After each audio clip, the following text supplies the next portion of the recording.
어, 사탄과 육과 세상을 처리함이라는 제목입니다. 모세가 정말 바로에게 내려가기가 너무 자신이 없어 하자 여호와께서 세 가지 기적을 행하셨습니다. 첫 번째는 지팡이를 던져서 뱀이 되게 하는 것. 두 번째는 품속에 손을 넣어서 문둥병이 걸리게 했다가 다시 낫게 하는 것. 세 번째는 나일강을 조금 떠다가 땅에 부으니까 피로 변하는 것. 세 가지 기적인데 이 가시떨기에 불이 붙는 것은 약간 객관적이고 모세와 거리가 있었지만 지팡이, 문둥병, 피로 변하는 것은 약간 주관적이고 좀 모세와 가까운 그런 기적이었습니다. 가깝고 소화되기 쉬운 그런 기적이었죠. 지팡이가 뱀이 되겠다. 지팡이는 없어서는 절대 안 되는 것이죠. 양측이니까 늑대를 공격할 때, 또 자기가 산길로 올라갈 때 이 지팡이는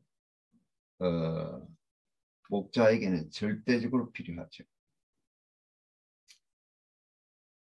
현대적으로 얘기하자면 자기가 의지하는 돈이나 지식이나 사회적 지위나 또는 뭐 사람과의 관계나, 대구는 관계 중심 사회라서 대구 사람들 아주 보수적이잖아요.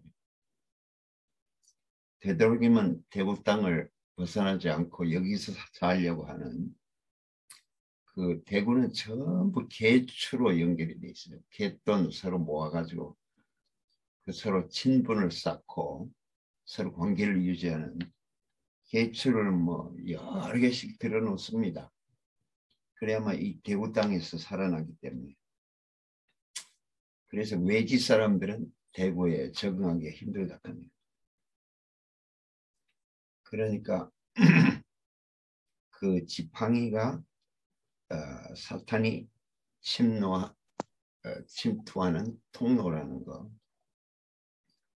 이걸 알아야지 하나님께 전적으로 의지하게 되고, 모세가 바로를 이겨야 된다는 것은 너무 긴급 상황이잖아요. 인간적인 능력이나 방법 이런 것 갖다 대봐야 택도 없는 얘기죠.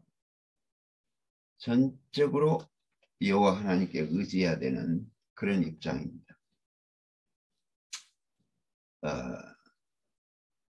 의지하던 지팡이를 막상 던져놓고 보니까 그 뱀이 됐다는 것은 속았던 것을 알게 됐습니다. 그 지팡이를 던지기 전까지 그 뱀이 지팡이 속에 들어있다는 것을 모르게 됐죠. 세상적인 방법이나 인간의 지혜나 머리를 짜가지고 하는 것, 경험, 이런 것들이 하나님을 전적으로 의지하지 못하게 하는 것이죠. 그러니까 던지기 전에는 그 지팡이 속에, 인간적인 방법 속에 사탄이 들어있다는 사실을 몰랐습니다. 꼬리를 잡으니까 다시 지팡이가 되었다. 속이는 자를 딱 잡았다, 이거죠. 뱀의 꼬리를 잡으면 사실은 돌아서 물 수가 있어요. 근데 힘이 없는 뱀은 이제 안 물지만 무조건 뱀은 머리를 짓이겨야 됩니다. 그래서 여자의 후손은 뱀의 머리를 짓이겼다. 그렇게 얘기하고 있습니다. 제가 효령에 우리 그 묘지에 교회 묘지에 갔는데 독사가 싹 지나가더라고요. 그래서 삽으로 머리를 내려치고 그렇게 해서 잡았어요. 근데 독사는 아주 빠르지 않고 서서히 아주 천천히 움직이더라고요. 자기가 전혀 두려움이 없으니까, 아주 맹독을 갖고 있으니까. 그러니까 사탄은 천천히 움직이면서 우리를 살피는 거죠. 저는 뭐 허리가 안 좋아서 이제 뱀을 많이 먹게 됐는데, 목사님이 이제 문경에 갔다 순회 오시면서 그 양파자루로 뱀을 한 자루씩 갖다 줘요. 그러면 이제 허리가 워낙 아프니까 그걸 끓여 먹었는데, 처음에는 엄청나게 효과가 있더만 나중에 잘 모르겠더라고요. 사탄은 가장 하나님이 지으신 모든 만물 중에 가장 간사하더라. 가장 세상적으로 지혜롭더라. 그러니까 얼른 들으면 그냥 그 뒤 배경을 모르고 따라가 버리게 돼 있다. 그렇죠. 그러니까 사탄은 아예 처음부터 머리를 이겨야 된다. 어, 차단해야 된다. 그런 말씀입니다. 우리가 오늘 밤에 내가 내 영혼을 부르신다. 그러면 내 모든 걸 다 놓겠죠. 뭐 인간적인 계산이라든지 지혜라든지 뭐 방법이라든지. 병원에서 이제 암 환자들에게 그 얼마 안 남았습니다. 이렇게 통지하는 게 좋으냐, 통지를 안 하는 게 좋으냐, 그런 말이 있는데, 통지를 미리 해주면은 쇼크를 받겠지만은, 그러나 사람이 죽음을 준비한다는 것은 사람을 지혜롭게 만든다. 우리 날 계수함을 가르쳐서 지혜를 얻게 하소서. 내가 내일 밤 죽는다 하면 모든 욕심도 다 사라지겠죠. 나는 나를 창조하신 그분에게 모든 걸 맡기고, 하나님, 내가 준비가 다 됐습니다. 이제는 더 이상 아무것도 할 수 없게 됐습니다. 이렇게 고백하겠죠. 미결수는 항상 불안한데, 오히려 사형수는 사형을 딱 받고 나면 편안하게 잠을 잔답니다. 내가 붙잡은 것이 없으니까. 그래서 사람은 내일 죽을 줄 안다면 지혜로운 마음을 얻을 건데, 천년만년 이렇게 살 것이다. 이렇게 속고서 한다는 것이죠. 우리가 사탄이 우리를 속이고 있다는 것을 알아야만 사탄과 전쟁을 할 수가 있고 또 백성을 인도할 수 있게 된다. 모세는 백성을 인도해야 될 사람이잖아요. 그래서 제일 첫 번째 하는 일이 뱀의 꼬리를 잡은 것입니다. 그러니까 속이는 자를 처리해야만 백성을 인도할 수 있고 그 백성의 길이 될 수가 있는 것이죠. 품속에 손을 집어넣었더니 문둥병이 걸렸다. 그 우리 품속에 그 기운이 있다 이거죠. 그걸 모세는 깊은 속에 기운이 들어있다는 것을 꿈에도 몰랐어요. 제가 문둥이촌에 그 여수 애양원이라는 곳에 그 CC 대표 목사님 김중호 목사님과 같이 간 적이 있는데 문둥병이라는 것은 정말 무서운 병이에요. 그 다 썩어 문드러져 버리더라고요. 귀도 문드러져 버리고 없고 코도 문드러져 버리고 없고 구멍만 2개 뚫려 있어요. 눈알까지 다 먹어버려요. 그러니까 검은 창을 다 먹어버리니까 눈이 허옇더라고요. 그러니까 막 아주 진짜 무서워요. 대낮에 봐도 귀신들 보는 것처럼 그렇게 무섭습니다. 그리고 눈썹이 다 빠져버리니까 사람이 이상하죠.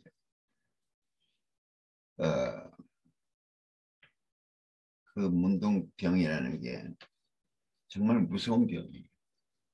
하나원이라고 하는 그 시인이 있는데 문둥병이 걸렸는데 전라도 황토길, 삼백리길, 황토길을 한참 걷다 보면 발가락이 또 하나 떨어졌다. 또 하나 떨어졌다. 그러니까 뭐 신경을 먹어버리니까 아픈지도 모르고 그냥 발가락이 떨어지고 손가락 떨어지고 막 떨어진다. 그러니까 우리 애갓집이 이제 바로 그 소록도에서 한 40리 되는 곳인데 제가 소록도에 가보니까 와 진짜 무섭더라고요. 그때 당시 문둥이가 2만 명이 살고 있었어요. 경찰도 문둥이, 교도소 직원도 문둥이, 우체부도 문둥이, 전부 문둥이에요. 그 2만 명이니까 세계 최대의 나환자촌인데 그런데 자식을 낳으면 즉시 분리하면 또 문둥이병이 안 걸린다는 거예요. 그래서 그 옆에 섬에는 그 자식들이 착 살고 있는데 외국인들이 와서 도와주고 이렇게. 그게는 정말 잘해놨어요. 그 미국 사람들이 와서 막 그 돌보기 때문에 그 어린애들을 막 돌봐주기 때문에. 근데 문둥이들이 지나가면 그냥 정말 무서워요. 전부 흰 옷을 딱 입고 있는데 막 와 무섭죠. 그래서 문둥이병을 갖다가 천형이다. 하늘에 벌을 받아서 걸린 것이다. 이런 이름이 붙어 있는데 어떤 사람이 어떻게 그 약을 발견했는지 그 알약을 하나 먹으면 그냥 문둥이가 나와버린다. 와. 그래서 그 많은 문둥이가 한 명도 없어져 버렸어요. 전 세계 문둥이를 그 약으로 그냥 다 치료해버린 거죠. 그 DDS를 진짜 발명한 사람은 그 노벨 뭐 의학상을 주든지 와 진짜 기적입니다. 우리 어렸을 때는 문둥이가 막 곳곳에 있어요. 그러면 얼마나 무서운지 문둥이가 막 간을 빼먹는다 하고 애들 그 막 죽인다 하고 그래서 문둥이 맞닥하면 막 도망가요. 근데 지금은 전 세계 문둥병이 한 명도 없다.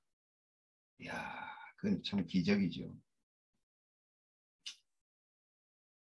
그래서 그 자기 속에 깊은 그 질병이 있다는 것은 아담은 잘 모릅니다. 사탄이 우리 속으로 들어와 버릴 때는 잘 모른다. 양심이 깨끗하다고 생각하는 사람, 양심을 믿는 사람은 전부 양심 때문에 싸워요. 근데 네 양심하고 내 양심하고 틀리거든. 일본 놈 양심하고 한국 사람 양심하고 같겠어요. 일본은 지금도 회개를 안 하고 있어요. 독일 사람들은 철저히 회개하고 있는데. 그러니까 막 지금도 아주 고자세를 취하고 있죠. 그만큼 사람을 많이 죽이고 그만큼 많이 수탈해 갔으면은 참 우리가 잘못했다. 우리가 씻을 수 없는 죄를 졌다. 이렇게 회개를 해야 될 건데 지금도 회개를 안 하고 있어요. 그러니까 그 양심이라는 게 사실은 문둥병 걸린 양심이죠. 자기가 깨끗하다 이런 사람은 백성을 인도할 수 없어요. 내가 흙입니다. 나는 당신의 생명이 절대적으로 필요합니다. 저는 내세울 게 자랑할 게 하나도 없습니다. 하나님께서 인도하소서. 나를 그냥 도구로 사용해서 그런 사람만이 겸허하기 때문에 백성을 인도할 수 있죠. 그러니까 자기 속에 무엇이 있는 줄도 모르고 세상을 고친다고 세상을 씻어주겠다고 세상에 뭔가 하나 가르쳐주겠다고 이런 사람 다 속은 사람들이 남을 판단하고 정죄하고 이런 사람은 참 인도자가 될 수 없어요. 인도자는 높은 자리에 있지만은 더 겸허해요. 예수님도 그렇게 얘기했잖아요. 남을 인도하려면 섬기는 자가 돼야 할 것이다. 내가 가장 낮은 곳에서 섬겨야만 참 인도자가 된다. 이렇게 말씀했잖아요. 모세는 자기 속에 문둥병이 있다는 거, 자기가 의지하는 지팡이가 뱀이라는 거, 이거를 이제 알고 난 다음에 하나님의 권위를 행사할 수가 있었고, 비로소 깨끗한 사람이 되고 남을 용서하고 이해할 수 있는 넓은 사람이 됐어요. 그러니까 그 뿌리를 알게 된 거죠. 그 뿌리가 병이 들었다. 나무는 아무리 건강해도 뿌리가 병들어 버리면 다 전체가 그냥 병들어 버려요. 사실은 뿌리가 제일 중요하죠. 우리 교회도 뿌리가 제일 중요하죠. 그래서 근원으로 돌아가라. 목사님이 그 책을 쓰였는데, 하나님 말씀은 다 사실은 근원으로 돌아가라. 본향으로 돌아가라. 원래의 모양으로 돌아가라. 이렇게 한 것입니다. 나일강을 조금 떠다가 땅에다 부었더니 그것이 피로 변하더라. 나일강은 사실은 굉장히 유명한 강이죠. 어마어마한 수량을 가지고 있기에 1년 내내 상류에 있는 거름을 밑에 있는 삼각주에 갖다가 부어주기 때문에 삼각주가 그렇게 풍년이 된다는 거예요. 나일강은 정말 풍요로운 땅이고 모든 것을 공급해주는 땅이고 모든 걸 운송할 수 있게 하는 땅이고 정말 그 풍요의 상징인데, 근데 사실상 그 풍요 속에 사망이 들어있다. 사람이 풍요하면 하나님을 필요하지 않아요. 너무 부자들은 사실은 하나님 믿기가 힘들죠. 믿는다 해도 그냥 장식품에 불과하고, 현대인들이 하나님 믿는다는 건 사실 다 장식품에 불과합니다. 자기 걸 다 누리고 이제 거기에다가 꽃을 하나 다는 것 정도지, 예수 믿고 막 목숨 믿고 걸고 따른다고 하는데 내용은 그렇다 이것이죠. 그러니까 이스라엘은 양식을 따라서 애굽에 내려갔는데, 거기 가자마자 물론 처음에는 요셉이 있어서 아주 잘 살았는데, 요셉이 이제 요셉을 모르는 바로가 나오니까 그때부터 핍박을 시작하고 노예로 삼기 시작했는데, 기계처럼 돌아간다. 매일 일어나면 그 벽돌을 구워야 돼. 그 벽돌도 나중에는 지푸라기도 안 주고 자기가 지푸라기를 구해서 구우라 하고, 이 현대 사람들은 기계처럼 돌아가고 있어요. 그래서 사람의 그냥 기계 부품에 불과하고 그 효율성이 떨어지면 그냥 가르쳐버려요.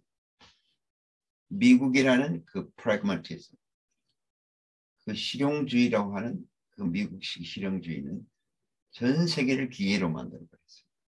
심지어 예수 믿는 것도 기계적으로 믿어버려요. 그러니까 이 프래그마티즘이라는 것은 세상에는 엄청나게 좋은 겁니다. 능률주의, 효율성, 생산성 이런 게 굉장히 좋은 건데, 하나님 나라엔 그러면 안 돼요. 효율성을 너무 따지면 농사를 못 지어요. 기계를 돌려버리죠. 그러니까 옛날 목사님이 윤동희 형제한테, 윤동희 형제는 경북대학교 철학과 교수니까 학생들을 엄청나게 데려오는데, 이게 일이 돼버렸어 나중에. 그래 효율성을 따지게 되고, 데려온 사람도 막 등급을 매기고, 잘 따라오는 놈, 잘못 따라오는 놈. 너는 그 능률성, 효율성, 일 중심, 이게 너는 문제야. 목사님이 딱 그렇게 한 방 먹이더라고. 그러니까 전도를 하도 많이 하다 보니까 이 데려온 사람들 다 점수를 매겨. 지가 좋아하는 또 기호에 맞는 또 사람. 너무 많으니까 막 그렇게 고르고 있더라고요. 그 무의식 중에 그렇게 된 거예요. 그러니까 사람을 효율성을 따지고 점수를 매기고 등급을 매긴다는 거, 이건 니골라당입니다. 교회에 니골라당이 있으면 안 돼요. 계급주의. 뭐 위계질서, 뭐 절대 그런 생명, 교회는 생명만 있어야 되지. 거기다 믿음 좋은 사람, 뭐 헌금 많이 하는 사람 이렇게 점수를 매기면 그건 절대로 세상입니다. 그건 교회가 아니에요. 가족인데 어떻게 계급장을 달아주겠어요? 가족인데 어떻게 점수를 매기고 뭐 학점을 주듯이 그렇게 하겠냐. 부모가 제일 나쁜 것은 편애하는 것이다. 자식에게 등급을 매기고 점수를 매기는 것이다. 그건 사람이 아니고 그거는 기계죠, 기계. 공부하는 기계, 돈 벌어오는 기계. 그러니까 그런 기계적인 관계가 되면 생명이 없어져 버린다. 사탄이 사람을 그렇게 기계로 만들어버린다. 농사를 지어서 생명을 돌보시는 하나님을 경험해야 될 겁니다. 농부의 마음을 알아야 돼. 그게 아니고 기계로 돌려버려. 생산성은 엄청나게 부자가 될 수가 있죠. 근데 생명을 사랑하지 않게 돼버립니다. 이런 사람은 백성을 인도할 수가 없고 세상의 세력에 말려들어가지 않을 수가 없고 세상을 사랑하면 아버지에게서 멀어지는 거죠. 생명의 노선에서 멀어져 버리는 거죠. 그러니까 모든 것을 다 하나님께 맡기고 하나님의 손에 의지하고 그렇지 않으면 사람 노릇을 못하고 하나님 목적에 쓰일 수가 없다. 대구교회 생활도 그래요. 관계를 잘 가져야 되는데 형제자매들과 어떤 것은 좋게 보이고 어떤 건 나쁘게 보이고 이러면은 교회 생활 못해. 다 좋은 것만 봐야지. 좋은 것만 보고 나쁜 것은 하나님이 고쳐주도록 맡겨야 되지. 내가 막 나서서 고치려고 하면 결국 말려 들어간다. 그러니까 대구교회는 오직 좋은 것만 얘기하고 좋은 것만 서로 격려해주고 서로 살려주고 물론 뭐 개인적인 데서는 나쁜 걸 얘기할 수도 있지만 공적으로는 자꾸 나쁜 얘기를 하게 되면 전체 물이 흐려지게 돼요. 그러니까 하나님께 맡긴다. 이게 제일 중요하잖아요. 그러니까 생육하고 번성하여 땅을 정복하고 지배하고 다스리라. 무조건 그냥 버려라. 또 이렇게만 해도 안 되고 그걸 잘 활용할 수 있도록 잘 이길 수 있도록 이렇게 인도자는 지혜롭게 해야 된다. 우리 속에 무엇이 들어있나 헌신하게 되고 겸허하게 되고 세상의 흐름을 그대로 따라가지 않고 인도자로서의 본이 될 수 있고 하나님의 계시를 통해서 조명을 비춰줘서 빛이 밝도록 해야 되지. 빛이 근원으로 가게 해야 되지. 그렇지 않으면 자꾸 어둠으로 자기도 모르게 무의식적으로 가게 된다. 이런 얘기죠.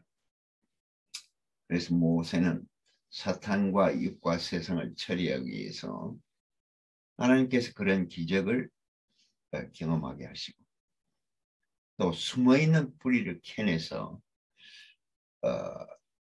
모세에게 보여주심으로 모세가 자기의 가는 길을 이제 알게 됐어요.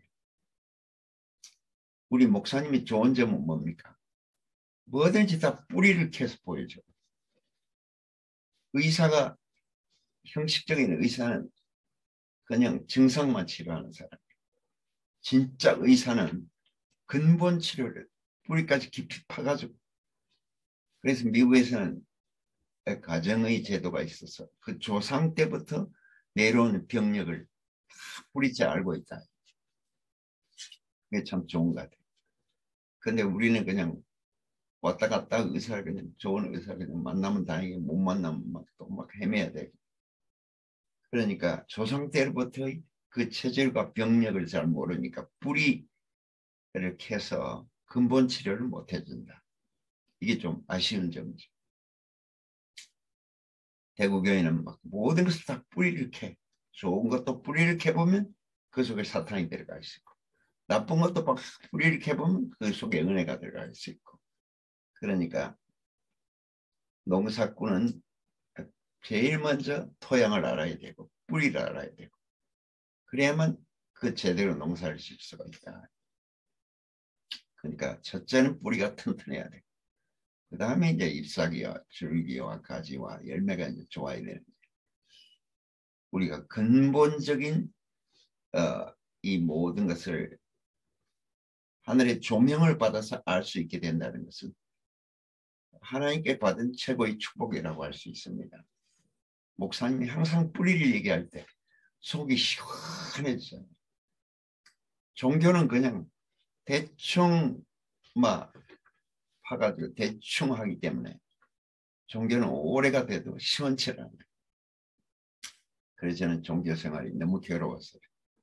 근데 목사님한테 오니까 좋은 것은 왜 그렇게 된 그 근본과 뿌리를 탁 해서 시원하게 보여주니까 우리가 사탄에게 속지 않고 우리 또 자신에게 속지 않고 세상의 어떤 풍토나 흐름에 우리가 따라가지 않는 이런 사람이 됐다는 것이 얼마나 참 감사한지 주님을 찬양합니다. 아멘. 아멘. 아멘. 아멘. 아멘. 네.